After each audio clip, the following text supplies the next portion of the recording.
Բարև ձեզ սիրելի հայրենակիցներ, ձեզ հետ է Էդվարդ Անտինյանը։ Ողջունում եմ ձեզ Համայնայության մայրաքաղաք Երևանից։ Այսօր փետրվարի 12-ն է 2026 թվական։ Իհարկե մինչև անցնելը նաև Նիկոլ Փաշինյանը, որ երեք պարզաբանեց թե ատոմակայանի հետ կապված, թե Ռուսաստանի հետ կապված վերաբերմունքը, մի բան ուղղակի կարճ ամփոփենք, Ադրբեջանում կնքված փաստաթղթի ռազմավարական գործընկերության ծավալը անհամեմատ մեծ էր, քան այն, ինչ որ կնքվեց Հայաստանում։ Բացի դրանից, նաև համեմատելու չի այն փաստաթղթի հետ, որը դեռ նախկին ադմինիստրացիայի ժամանակ կնքվեց Ամերիկայի հետ, որտեղ նա կնքվեց արտգործնախարարների մակարդակով ընդամենը կանոնադրության մի հատ փաստաթուղթ։ Այսինքն ակնհայտորեն Ամերիկայի Միացյալ Նահանգները ցույց տվեց, որ եթե իրանք նենց պատկերացնում են հարավային Կովկասը այդ երեք երկիրը որպես մեկ ընդհանրություն, ժամանակին Վրաստանը բռնել էր ամերիկյան ուղղություն ավելի շատ, քան Եվրամիության, որովհետև պատահական էլ չէր, որ Ջորջ Բուշ կրտսերը եկավ Վրաստան, խնդիրը որն էր, որ Վրաստանը իրանց գործընկերը լինելով, նաև նորմալ հարաբերություն ուներ թե Հայաստանի, թե Ադրբեջանի հետ։ Այսինքն դա այն երկիրներ, որ կապող ուղղակի երկուսի համար, ցանկացած բան կոորդինացնելով Վրաստանի միջոցով, իրանք կարող էին կատարել հարավային Կովկասում։ Բայց քանի որ Վրաստանը շեղվեց արևմտյան ուղղությունից, եւ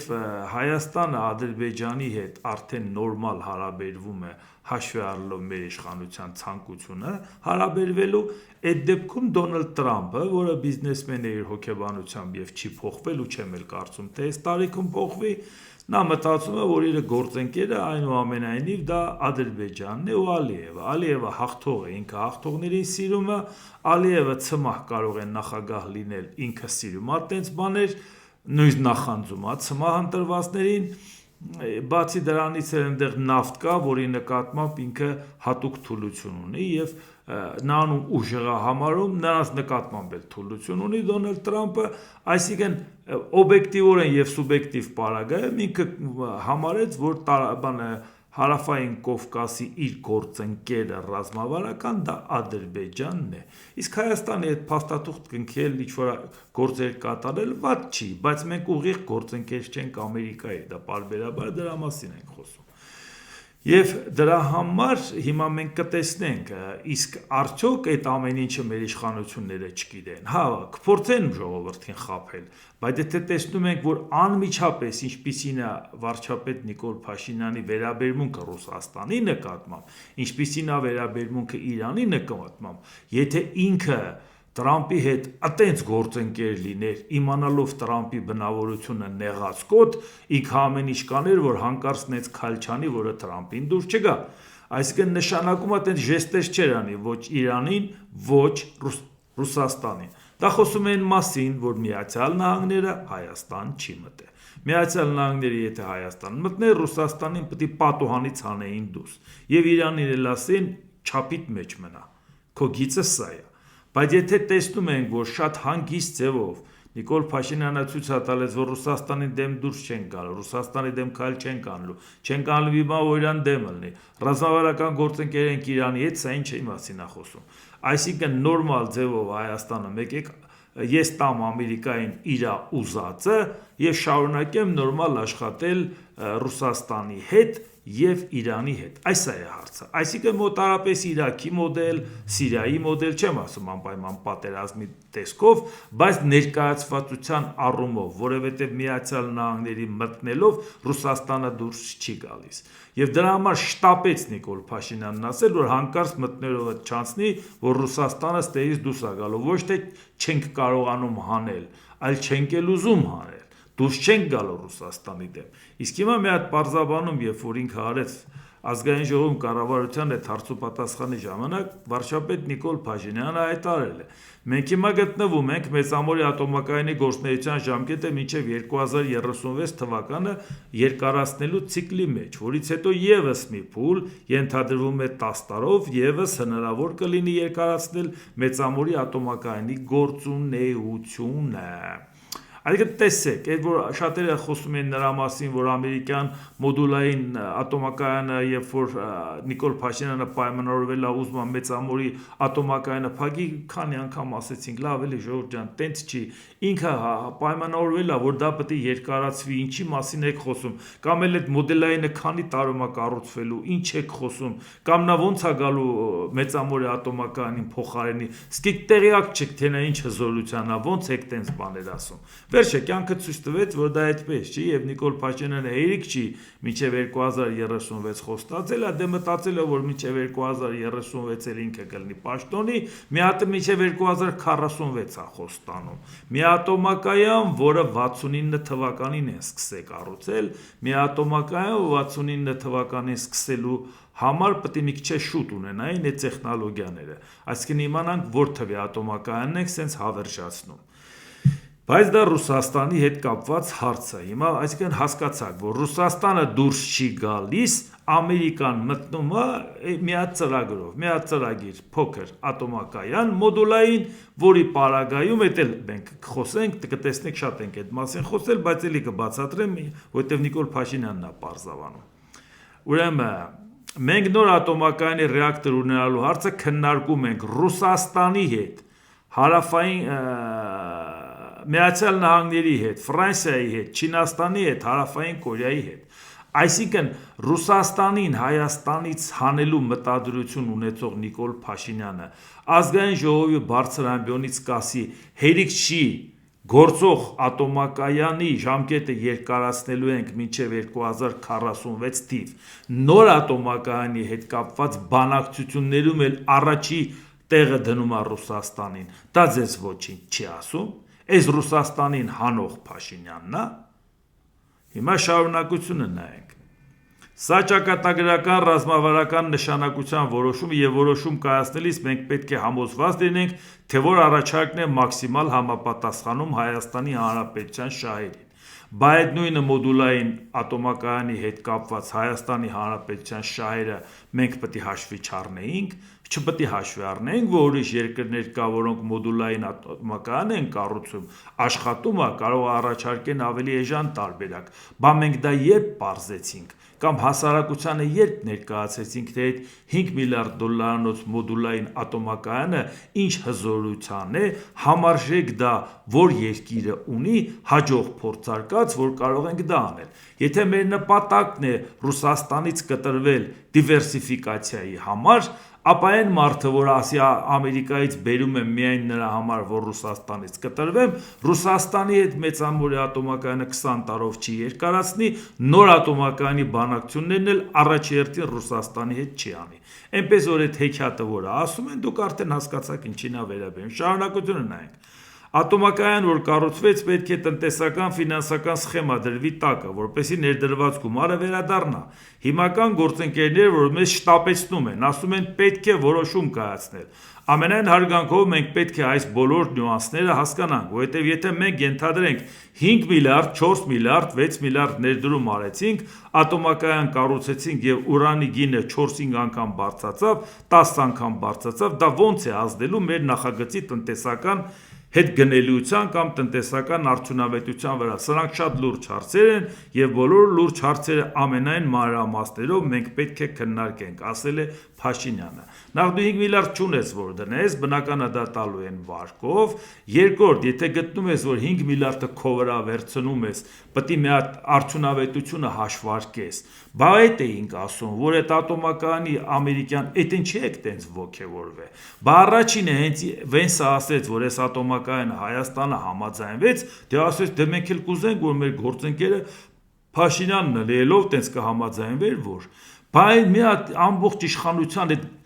մատյան գունդը հանել էին։ Տեսեք ինչ եղավ, Ամերիկայից ստորագրեցինք, վերջապես սենց, իրանց սազանդարները բավորացում էինք Ամերիկայի հետ, բավորացում ենք այս իշխանությունը, մեզ տանում է ճիշտ ուղղությամբ, մեզ քննադատում էիք եւ այլն, մի հատ հարցակում, լավ եք հիշում, դա մի բարդ բան չի, ամբողջ հանրապետությունը ողողել էին։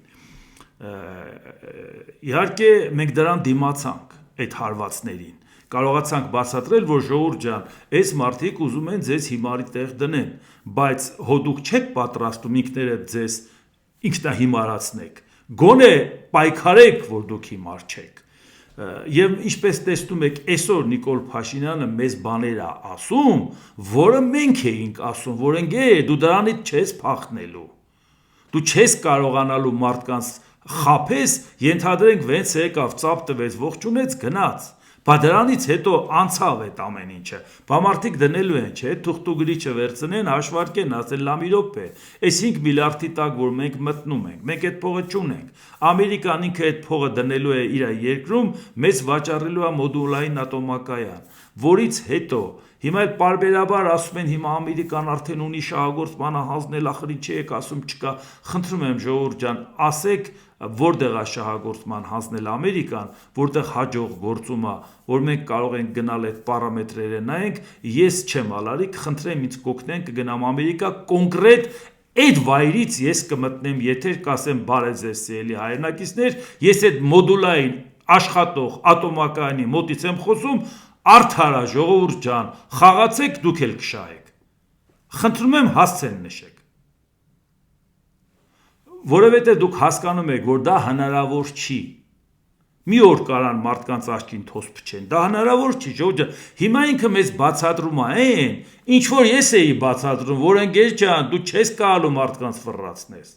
Հայ եթե ոչ մեկս չխոսանք, հրաշալի է, բան չէ Նիկոլ Փաշինյանի կողմնակիցներն ասում, մի խոսացեք, էլի այ մարդ, մի խոսացեք, ինչի համար։ Եթե չես դու ինձ մի լսի, քեզովա ծրդ բռնել, զորով ենք բերեմ քեզ լսացնել տալը։ Չէ, նա ասում է, որ վաղը ասենք,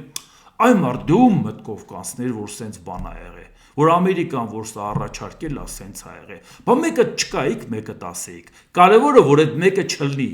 որ իրանք ասեն, բա մենք ով ենք, մենք շատ ենք հասկանում, մենք քաղաքականությունից ինչ ենք հասկանում, ում լսեցինք բոլորը գովեցին։ Չէ ժողովուրդ ջան, դուք հիմա հասկացաք, թե դուք ինչի եք ներվայնանում, երբ որ ձեզ պարզաբանում են։ 2 օր հետո այն ինչ որ մենք ասել ենք, Փաշինյանն ինքն է պարզաբանում, բա չեք հասկանում, որ մենք 5 միլիարդ որ դնենք, բա մի հատ արդյունավետությունը չհաշվարկենք, բա որ տես ոգևորված արդեն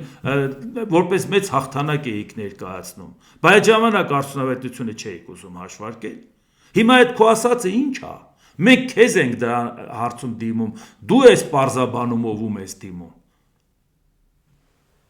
Մի խոսքով հասկացաք, Ռուսաստանից ինքը չի պոկվելու, մոռացեք դրա մասին, եւ հարցը նաեւ որն է, որ մենակ հարցը որն է, չի որ ատոմակայանի հետ կապված, բայց ճանապարհները, երբ որ ինքը ասում էր Ադրբեջանի հետ կապվող երկաթգիծ, Թուրքիայի հետ կապվող երկաթգիծ, ես Պուտինի հետ խոսացի ու ասեցի, դե եթե կանեք, եթե չէ, մենք կանենք, եթե դուք չանեք, չեք ուզում ներդրում անեք, մենք կանենք։ Այդ էլ եկավ ստեղ ու սկսեցին իրան պաշտպանողներն ասել, տեսակ գնաց Պուտինին տեղը դրեց, ասեց ձեռից հետ վերցնելու է, այ ժողովուրդ ջան, հանգստացեք, ասում ենք Ռուսաստանը դա անելու է, այն մարդիկ ովքեր իմ խոսքին հետևում են, գիտեն, ասել ենք Ռուսաստանն անելու է, միամիտ չլնեք, Փաշինյանը գնացել է պայմանավորվել է, մենակ Պուտինի հետ չի պայմանավորվել, դա հենց առաջ Միշուստինի հետ է պայմանավորվել, գրամ դրել են, հաշվարկել են, թե Ռուսաստանը ինչ ծավալի ներկայացված պետք է լինի այդ ծրագրի մեջ, ու նոր չի, ես վերջի անգամ չի, դա հենց ավելի շուտ է եղել։ Ում եք փորձում ինքնախաբեությամբ զբաղվում եք, որ ինչ։ Հիմա դրա շարունակությունը նայենք։ Ռուսաստանի փոխվարչապետ Ալեքսեյ Ավերչուկը հայտարարել է. համաձայն հայկական կողմի դիմումի հատուկ ընդգծումը եւ ելնելով հայ ժողովրդի հանդեպ տածած բարեկամական ու եղբայրական զգացմունքներից, Ռուսաստանի Դաշնությունում որոշում է կայացվել սկսել առարկայական բանակցություններ Հայաստանի երկաթուղային երկու հատվածների վերականգնման շուրջ։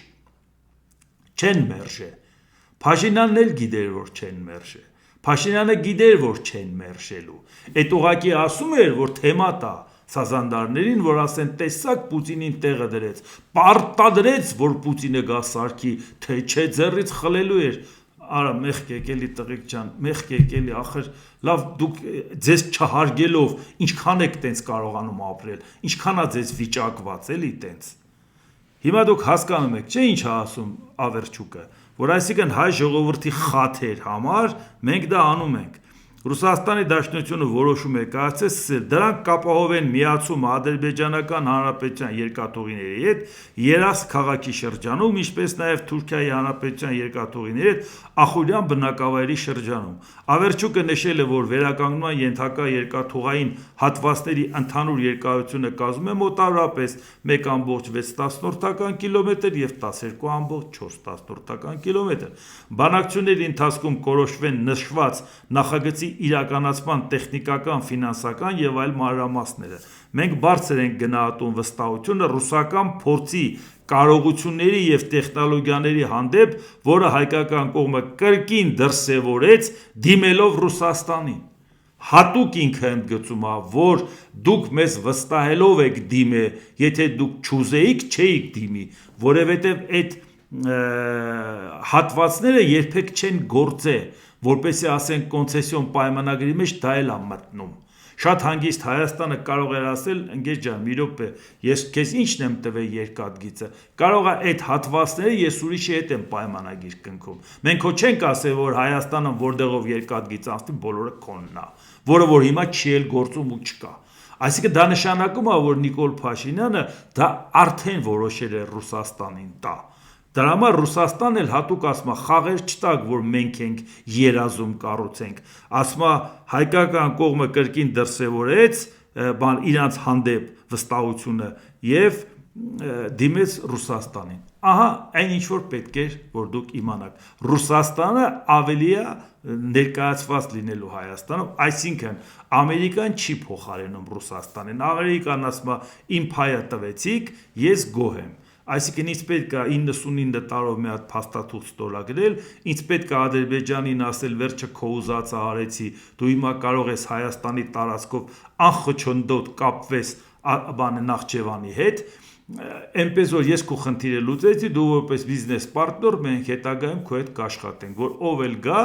այդ ամեն ինչը շարունակի։ Ինչպես տեսնում եք, իշխանության ներկայացուցիչներն ասում էին, Ամերիկան եկավ Հայաստանում ասեց, դա դուք նրանց ելույթները լսեք, որ Փաշինյանը կա ներդրում կանենք, Փաշինյանը չլի ներդրում չենք անի, այսինքն Փաշինյանի անձով է պայմանավորված, որ Ամերիկան ներդրում անի։ Եթե այդ ներդրում անելը Փաշինյանի անձով է պայմանավորված, նախ միամիտ չլեք, Ամերիկան ներդրում չի անում, Ամերիկան ստիպում է ուրիշներն են անում, բայց դա հարցի մի կողմն է, համարենք Ամերիկան անում։ Այսինքն այստեղ եթե հարցը առաջանում է նրան, որ Ամերիկան կանի, եթե Փաշինյանն է, իսկ եթե Տրամպը չի, Ամերիկան չի անի։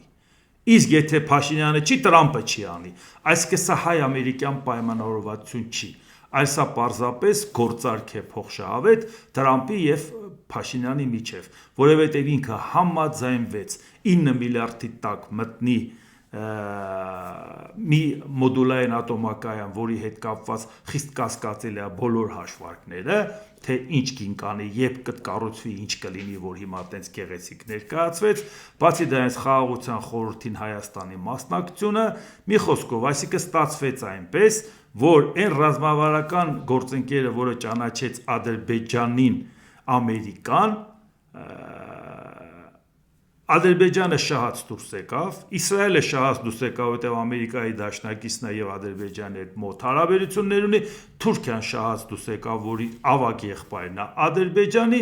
Հայաստանը տուժած դուրս եկավ, որովհետև Ամերիկայի հետ ինքը չի գործընկեր, շահած դուրս եկավ Փաշինյանը, եթե իրան հաջողվի դա օգտագործել ընտրվելու հետ կապված։ Իհարկե մենք գիտենք, որ Դոնալդ Տրամպը ում սատարում է, նրանք պարտվում են։ Էդ էլ պետք է մի հատ հաշվի առնեին, իսկ դա ձեր շահերից բխում է, թե չէ։ Մենք տեսել ենք ուղղակի Ամերիկայի ընտրություններում տեղական ինքնակառավարման, որտեղ ինքը ասել է սրան եմ սատարում, ժողովուրդը գնացել է իր այնադու էլ մյուսին է ձայն տվել։ Չնայած Հայաստանը մի քիչ ձևի չի պատկերացնում խորությունը, թե Տրամպի նկատմամբ իր ասածները ոնց պետք է ընկալեն, նույնը երբ որ ինքը Հունգարիայի վարչապետին խոստացավ, որ պաշտպանի։ Մի խոսքով մենք իմացանք, թե ինչ է կատարվում եւ այս ամեն ինչը նաեւ մենք գիտեինք, այնպես չի որ չգիտեինք, պարզապես ուրիշների ասածը ասում ենք, որպեսզի տեսնեք, որ իրականում սա արդեն իրանք չեն կարող թաքցնել, արդեն չեն կարող հրապարակային չասել։ ՀԱՊԿ Միացյալ Շտաբի պետ գեներալ-գնդապետ Անդրեյ Սերջուկովը հայտարարել է. հատկապես մտահոգիչ է Կովկասի տարածաշրջանում ստեղծված իրավիճակը, որը բնութագրվում է հին, չլուծված հակասությունների և նոր աշխարհաքաղաքական մարտահրավերների համադրությամբ։ Սա մեծապես պայմանավորված է արևմտյան երկրների կողմից հարավային Կովկասում իրենց ազդեցությունը ամրապնդելու փորձերով։ Ընդհանուր առմամբ, կազմակերպության պատասխանատվության գոտում իրավիճակը մնում է լարված և անկանխատեսելի։ Հաշվի առնելով միջազգային հարաբերությունների շարունակական վատթարացումը, հակամարտության հավանականությունը միայն կաճի, եզրափակել է ՀԱՊԿ Միացյալ Շտաբի պետը։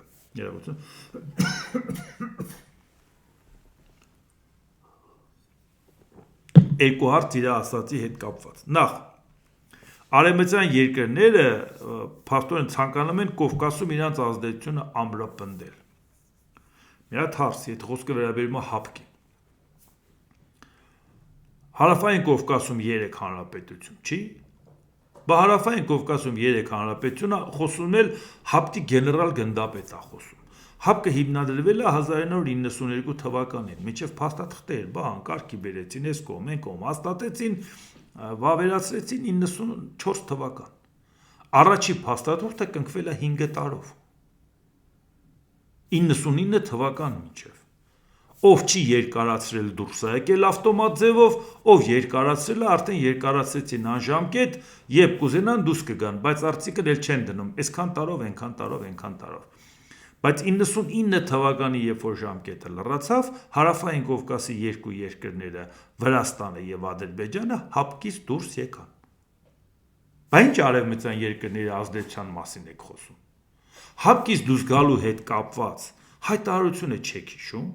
Բա 97 թվականին, ՀԱՊԿ-ը 99-ին է ավարտվել ժամկետը, որ դուրս են եկել։ 97 թվականին բա ՈՒԱՄ չստեղծվեց, Վրաստան, Ուկրաինա, Ադրբեջան, Մոլդովա։ Բա այդ ժամանակ արդեն հարավկովկասյան երկու երկրները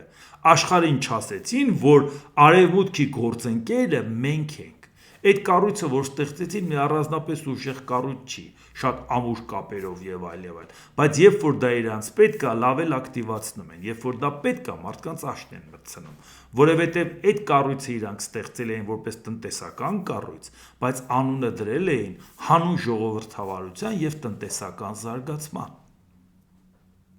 Իհարկե ես չեմ ասում, որ դե մի հատ ուել կար, Ուզբեկստանը եկավ դուս եկավ, դա ուղղակի ազդեցություն չունի դրա վրա, դրա համար չեմ ասում, ոչ թե այդքանով են ստեղծել, բայց հիմա հարց է ծագում։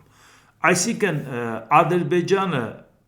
Վրաստանը ասին, Եվրոպայի գործընկերը մենք ենք, Հայաստանը շարունակեց մնալ ՀԱՊԿ-ում։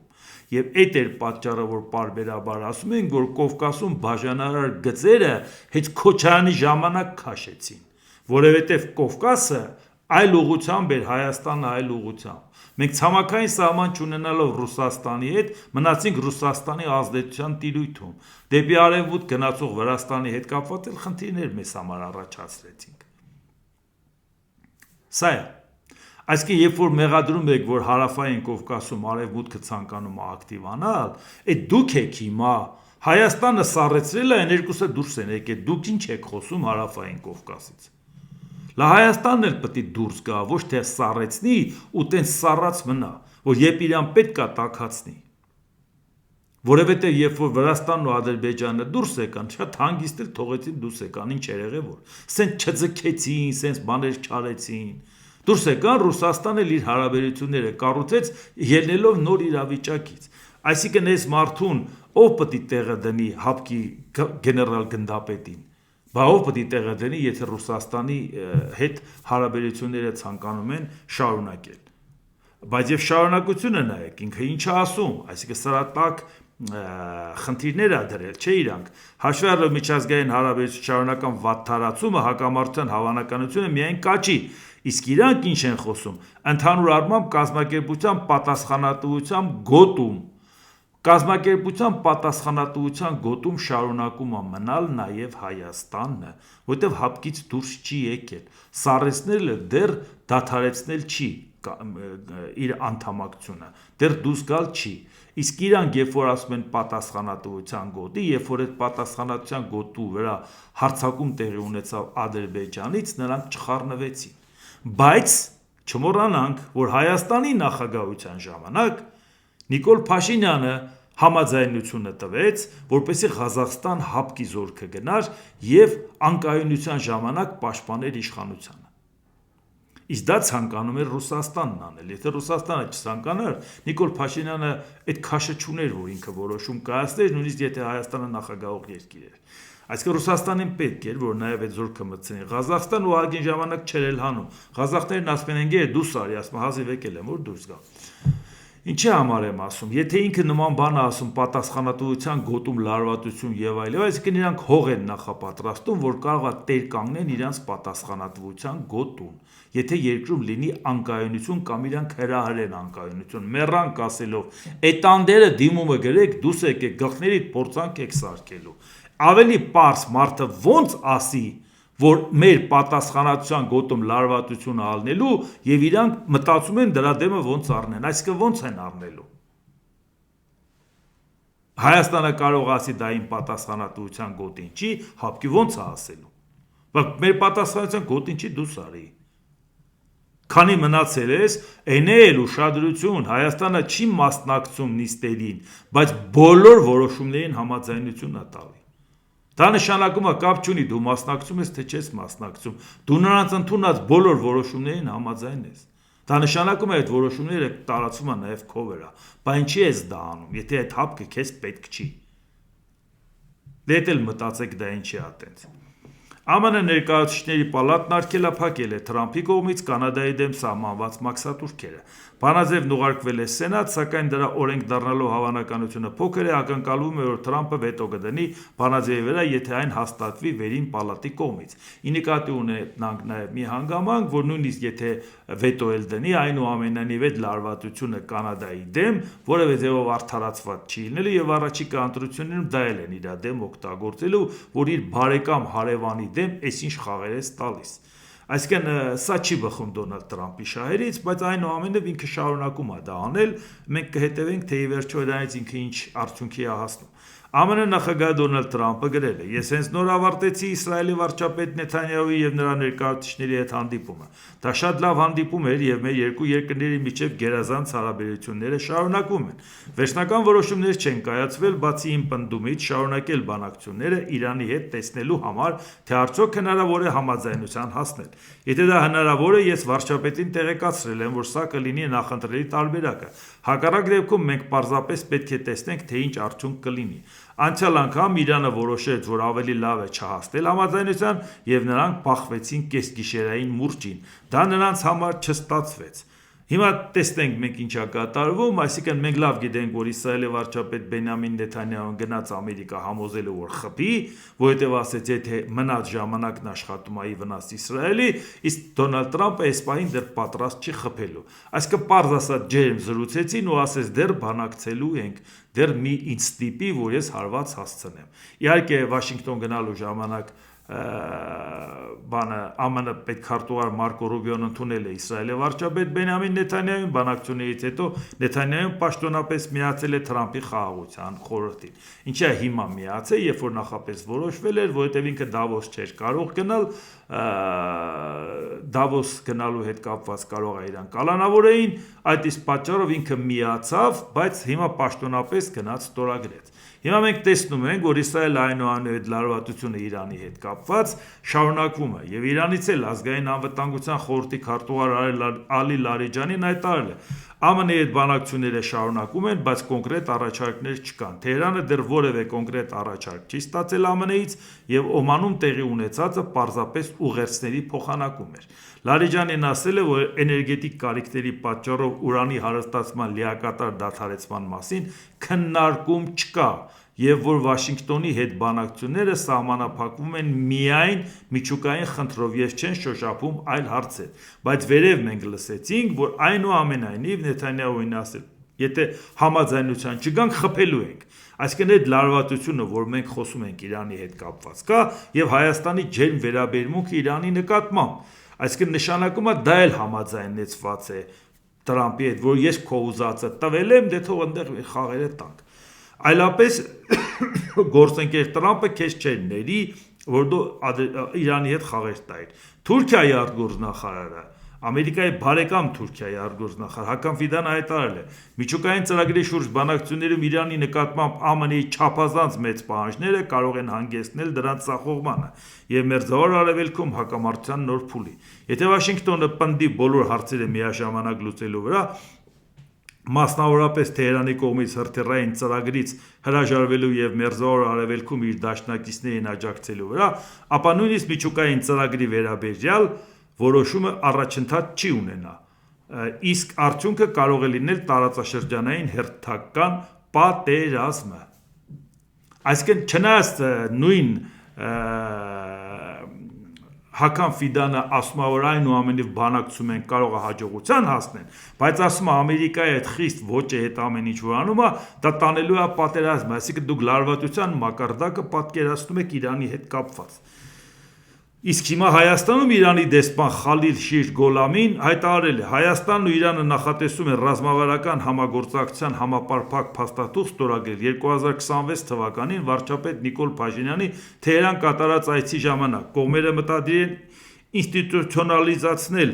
ինստիտուցիոնալացնել գործընկերությունը եւ զգալիորեն ընդլայնել համագործակցությունը գործառնական ճանապարհային քարտեզի հիման վրա։ Երկրների միջև հարաբերությունները հազարամյակների պատմությունն են եւ այսօր հասել են հասունության փուլին, իսկ առաջնորդների փոխադարձ վստահությունը նրանց գլխավոր կապիտալն է։ Ինչպես տեսնում եք, հիմա Նիկոլ Փաշինյանը դեռ Վենսին ճանապարհ չդրած, հիմա արդեն խոսում են նրա մասին, որ գնալու է Թեհրան եւ ռազմավարական գործընկերության փաստաթուղթը ստորագրելու։ Հիմա դուք դա համադրեք Ամերիկայի հետ պայմանավորվածության Ամերիկա-Իրան կոնֆլիկտի եւ դուք հասկացաք, որ Ամերիկան մեզ ոչինչ չի խոստացել։ Պարզապես Ամերիկային տրվել է իր ուզածը, որպեսզի նա ասի՝ դե լավ, թե որ դու մեր ուզածը տվեցիր,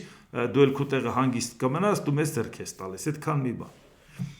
Որովհետև հիմա Հայաստանի փոխվարչապետ Մհեր Գրիգորյանը հայտնել է Հայաստանի եւ Իրանի միջև առկա բարեկամական եւ եղբայրական հարաբերությունները հիմնված են անկեղծության, փոխադարձ հարգանքի եւ վստահության վրա։ Ես չեմ հասկանում, հարևան ելնելը անպայման եղբայրություն է, եղբայրն ու հարևանը իրար չեք տարբերում։ Հայաստանն եղել է Պարսկաստանի կազմում։ Օրինակ դա եղբայրությունը որ պահից է սկսվել, էլի ես ուզում եմ հասկանամ։ Հայելի լավ հարևանել, էլի նորմալ հարևանել, հասկացանք,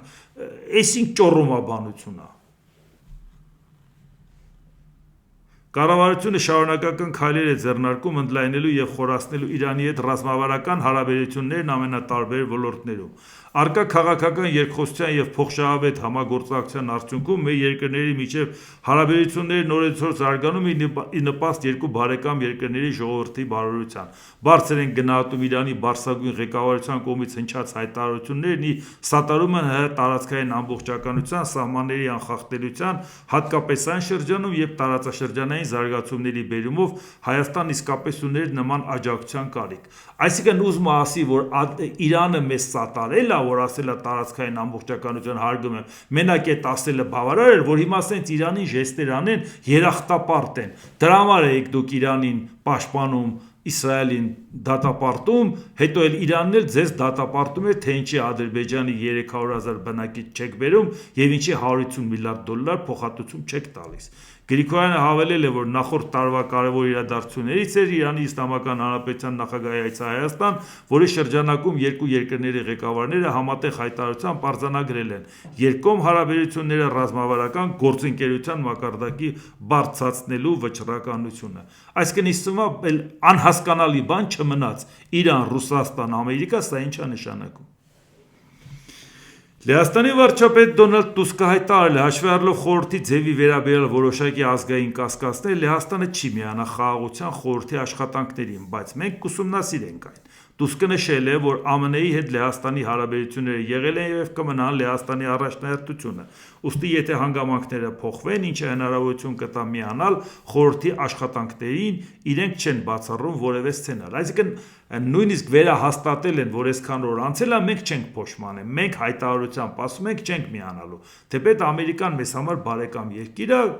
եթե ինչ-որ բան փոխվի, այդ ֆորմատը անընդունելի է, որ դրա ղեկավարը Թրամփը պետք է լինի եւ այլ, այդ մանրամասը խոսել ենք։ Իտալիայի արտգործնախարար Անտոնիո Տայանին նույնպես հայտարարել է, որ Իտալիան չի միանա խաղաղության խորհրդին։ Իհարկե նախապես էլի են ասել, Ջորջը Մելոնին հայտարարել էր վարչապետը, բայց հիմա նորից վերահաստատում են, որ տեսեք, օրերը անցել է, մենք չենք փոշմանել, մենք Ռուսաստանից հայտարարում են մամուլի խոսնակ Դմիտրի Պեսկով, Ռուսաստանը չի պլանավորում մասնակցել խաղաղության խորհրդի առաջիկա նիստին, հետո Կրեմլից ոչ ոք չի մասնակցի։ Խորհրդի օրակարգի վրա դեռևս աշխատում է արտաքին գործերի նախարարությունը։ Իդեպ արտգործնախարարության պաշտոնական ներկայացուցիչ Մարիա Զախարովան նույնպես անդրադարձավ դրան եւ ասաց, որ այո, Ռուսաստանը չի մասնակցի։ Այսինքն Ռուսաստանն է, որը ասաց, այո, կմասնակցեմ, այդ միլիարդն էլ կտամ, եթե սառացած փողերից տակ։ Սառացած փողերից չեք տա, մենք մասնակցելու որևէ ցանկություն չունենք։ Ասել, սա Ռուսաստանի վերաբերմունք է, Ռուսաստանի, որին ժեստեր էր անում Դոնալդ Տրամպը։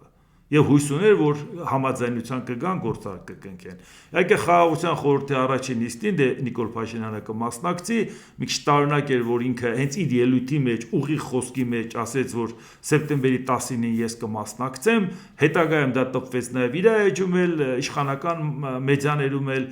դա այստեղ որևէ ուղում չարեցին եւ հիմա էլ տարածում են, որ դա ոչ թե սեպտեմբերի 10-ին, այլ փետրվարի 19-ն է։ Այն դեպքում, երբ որ ասենք դժվար էր ասել, որ դա հնարավոր չէր ասել, եթե ասեք սխալվել է կամ լեզվի սայթակում է։ Պարզապես պետք է սեպտեմբերը հնչի, որը ընտրություններից հետո է, որ տեսեք, այդ երաշխիքը մենք ունենք, որ էլի ես եմ ելնելու հրավերքը ընդունեմ։ Բայց տեսակ, որ ինչպիսին է վերաբերմունքը դրան եւ ինչ էր ակնկալում մեզանից Դոնալդ Տրամպը։ Ուկրաինայի նախագահ Վոլոդիմիր Զելենսկին հայտարարել է նոյեմբերին ԱՄՆ-ում կայանալիք միջանկյալ ընտրությունները ճնշում են գործադրում Տրամպի վարչակազմի վրա խաղաղության համաձայնագիր կնքելու համար։ Տրամպի թիմը առաջարկել է բոլոր անհրաժեշտ բանակցություններն ավարտել մինչև հունիս։ Ամերիկյան կողմը ցանկանում է բոլոր փաստաթղթերը միաժամանակ ստորագրել։ Ուկրաինան պետք է հաստատի խաղաղության առաջարկը կամ խորհրդարանական քվեարկությանը կամ ազգային հանրակրվեի միջոցով, եզրափակել է Ուկրաինայի նախագահը։ Այսինքն սա արդեն երրորդ դեպքն է, որ արևմտյան երկրները ընտրությունների առիթի հետ կապված սկսում են վերանայել զգուշավորություն հանդեսբերել Ուկրաինայի հետ կապված։ Ջո Բայդենն էլ զգուշավորություն հանդեսբերեց, արդյունքը տեսանք, Օլաֆ Շոլցն էլ Գերմանիայում զգուշավորություն հանդեսբերեց, էլի արդյունքը տեսանք։ Իրանք մտածում են չանենք չձախողենք ընտրությունը, հենց լավ էլ ձախողվեցին ընտրությունների հետ կապված։ Հիմա էլ Դոնալդ Տրամպը մտածում է գոնե հիմա արագ գնամ խաղաղության, որ այս միջանկյալ ընտրություններից առաջ, մենակ միջանկյալ չէ, միջանկյալը սենատին վերաբերվող եւ ներկայացուցիչների պալատը ամբողջական։ Դրանից առաջ բան ունենամ հաշվետվություն, տեսակ ես ձեզ խաղաղություն եմ բերել։ Նիկոլ Փաշինյանը Հայաստանին ա բերել, ես էլ Ամերիկային եմ բերել։ Հիմա տեսնում եք սա, այսինքն Զելենսկին ասում է, որ գիտենք դա ինչի համար է ստանում, որ դա որպես հաշվետվություն ժողովրդին ներկայացնել։ ՆԱՏՕ-ի գլխավոր քարտուղար Մարկ Ռյուտեն հայտարարել է. «Հույս ունեմ շուտապույտ երկարաժամկետ հրադադարի կամ ինչն ավելի լավ է խաղաղության համաձայնագրի»։ ՆԱՏՕ-ում ամեն օր տքնաջան աշխատում են անվտանգության հուսալի երաշխիքներ ապահովելու ուղղությամբ, ասել է Ռյուտեն Բրյուսելում Ուկրաինայի պաշտպանության նախարար Միխայել Ֆյոդորովի հետ համատեղ մամուլի ասուլիսի ժամանակ։ Եվ պետք է նկատի ունենալ, ինչքան Ռուսաստանը ձգի Ուկրաինայում, այնքան էլ ձգել է, որ Հայաստանում ազդեցությունը պահպանի։ Առավել ևս, որ տեսնում եք ռուսամետ ուժերը ինչ ակտիվ են եւ մեկ էլ տեսնում եք իշխանությունները ոնց է Ռուսաստանին ասում ես ավելի լավն եմ քո համար քան դրանցից որևէ մեկը իմացի ոնց ասեք տենց կանենք եւ դրա համար բոլոր Ամերիկայի այդ իշ պայմանավորումը հաջորդ օրը Ռուսաստանին ավելի մեծ ժեստեր է անում այսինքն դե դուք հասկանում եք որ այս ամեն ինչը աշխարհին չի վերաբերում մեզ էլ է վերաբերվում ավելի շատ մեզ Եվրամիության արտաքին քաղաքականության անվտանգության հարցերով բարձր ներկայացուցիչ Կայա Կալասը հայտարարել է, որ Եվրամիությունը մշակում է պայմաններ, որոնք Ռուսաստանը պետք է կատարի Ուկրաինայում երկարաժամկետ խաղաղության հասնելու համար։ ԱՄՆ միջնորդության բանակցությունները քիչ առաջընթաց են գրանցում։ Եմեն զիջումներ է ուզում Մոսկվայից, այլ ոչ թե Կիևից, պնդելով, որ կայուն խաղաղությունը պահանջում է Ռուսաստանից սահմանափակումներ, ասել է Կալասը։ Ով ինչպես ուզում անկալի, մի հատ դա էլ ասեմ, հետո կշարունակենք։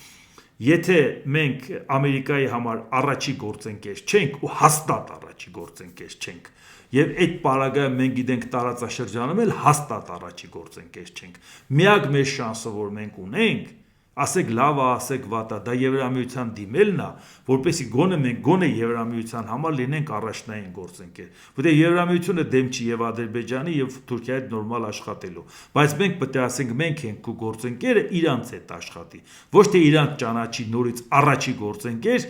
նրանց միջոցով մենք հարաբերվենք, որպեսզի մենք կոմպենսացնենք այն վիճակը, որ Տրամպը գործընկեր է տեսնում Ադրբեջանին, գոնե մենք էլ պետք է գործընկեր տեսնենք Եվրոպային, Եվրոպան էլ մեզ, որ նրանց միջոցով նաև Ամերիկայի հետ հարաբերությունը կարգավորենք, եթե ուղիղ չի ստացվում։ Իսկ հիմա Ռուսաստանի արտգործնախարարության պաշտոնական ներկայացուցիչ Մարիա Զախարովան ասել է, Եվրամիությունը թույլ չի տալիս Կիևյան ռեժիմին գնալ որևէ փոխզիջման։ Եվրամիության արտաքին գործերի եւ անվտանգության քաղաքականության բարձր ներկայացուցիչի մտադրությունը այդ Կայա Կալասի որ կարտացի Մոսկվայի համար պատրաստել պայմանների փաթեթ առանց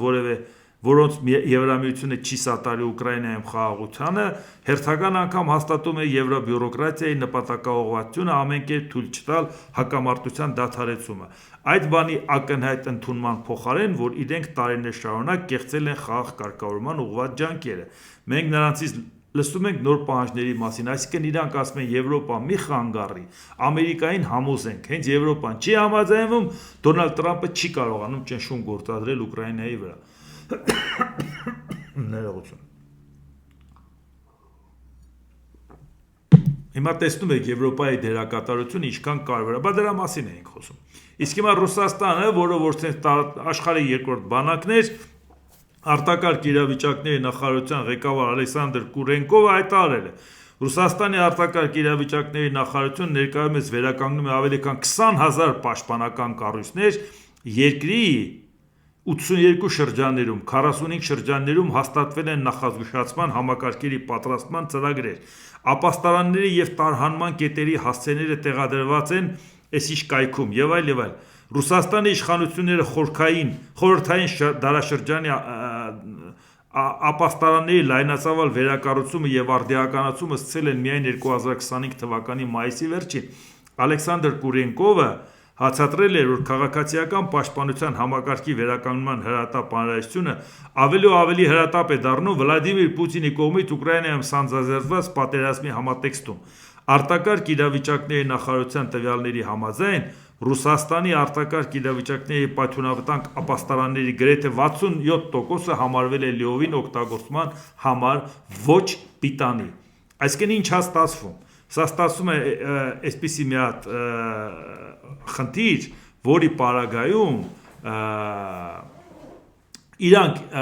հարցակվող երկիր էին, չէ՞։ Հիմա արդեն իրանք մտածում են ապաստարաններ կարգի բերենք, որտեղ արդեն հարվածներ են ուտում, բայց Ուկրաինան գրավում է 3 օրում։ Հիմա արդեն այսօրն եք ընկել, վերջի կոպեկներն էլ դնում եք ապաստարան սարքեք։ Բայց սա ենք ասում, այս երկրի հետ եք որոշել ժողովուրդ ջան, որ Հայաստանը իր ճակատագիրը կապի։ Էսա մեզ վիճակված, մենք ընտրություն կատարելու հնարավորություն ենք ու Ռուսաստանն ենք ընտրելու։